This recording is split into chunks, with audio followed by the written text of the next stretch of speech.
Well, good morning, folks. Welcome aboard.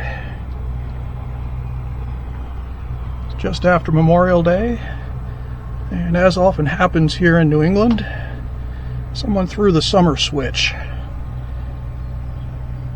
Truth be told, I was a little at a loss for what I wanted to talk about today because, well, there wasn't much sailing this weekend. We had rain and gale winds directly from the direction I would have had to travel each way if I had gone to my preferred spot, so I stayed put. But then it came to me. With the return of sun, I have decided to tackle a couple of small projects here on board. And I'm not going to bore you with the details of those projects, though I'll share a little bit about what they were. Down here in the solar skiff, you might just be able to make out some tan epoxy filler.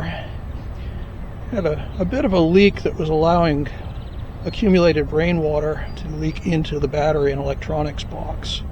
So last night we ground that out just as soon as everything dried. We got some filler and epoxy and cloth on it.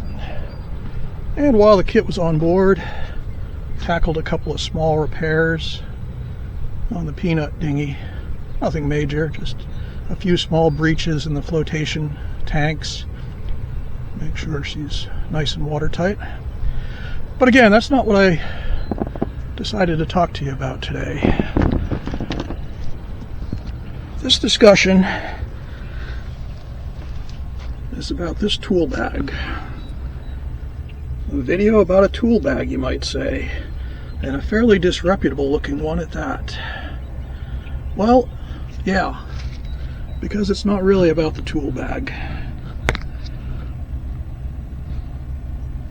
It's about ways that have changed over time.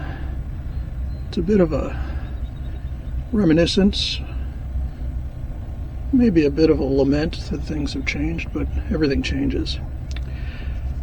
You see this tool bag, which as you can tell has been patched and sewn and had its handles replaced and been repaired far more times than any sensible person would repair something as simple as a tool bag. It's not just a tool bag, it's a story.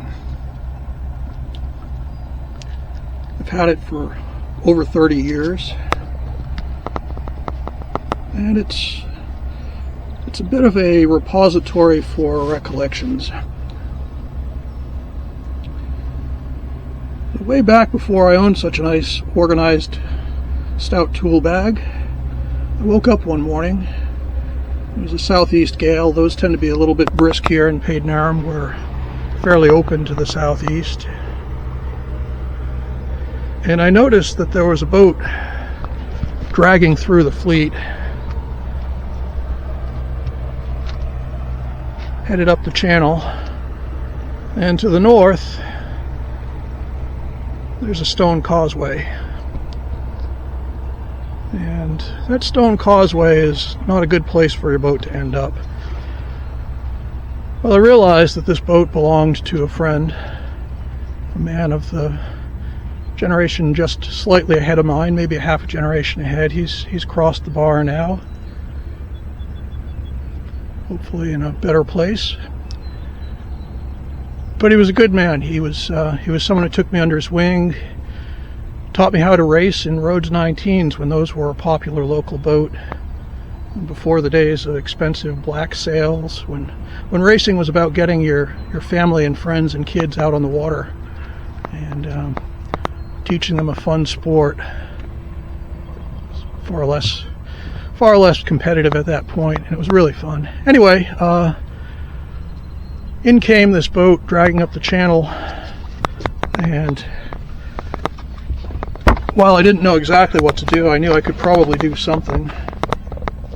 So I hopped in my outboard skiff, and I managed to corral it toward and to an open mooring and secure it. And contacted my buddy, the owner, and I let him know, and he thanked me, and I thought that was pretty much the end of it. But it wasn't the end of it. This was a time when most of us did our own work on our own boats, And everybody appreciated good tools and skills and, well, just a way to carry those tools when you needed them. It's a different time. It still happens, but to a much lesser degree. That's part of the bygone era that I do miss.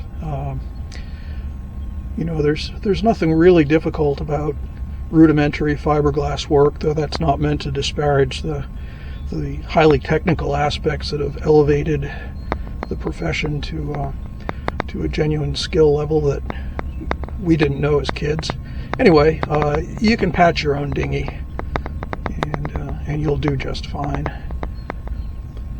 But as I say, that was a time when we all did this sort of thing, and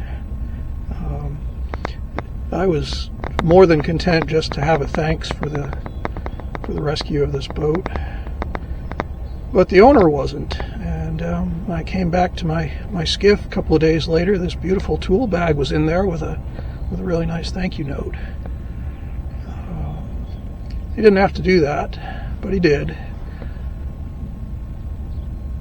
And so as I continue to patch and repair this crusty old tool bag, it's become less of a utility feature, less of a tool bag, and more of a, well, I don't know, a memory prod. It's a thing that reminds me of a time when this sport or pastime or lifestyle had more to do with interpersonal skills and translation of skills, even of a rudimentary level, than it did with money and finance and all of the things that are earmarks of the yachting industry today. So this tool bag is something that every time I drag it out, every time I make use of it, I remember that buddy, I remember that time, and I'm grateful, very grateful that it was part of my experience.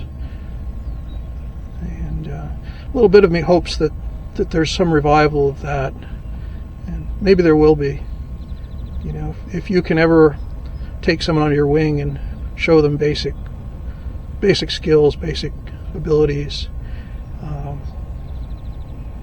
well, then you'll have passed on the legacy.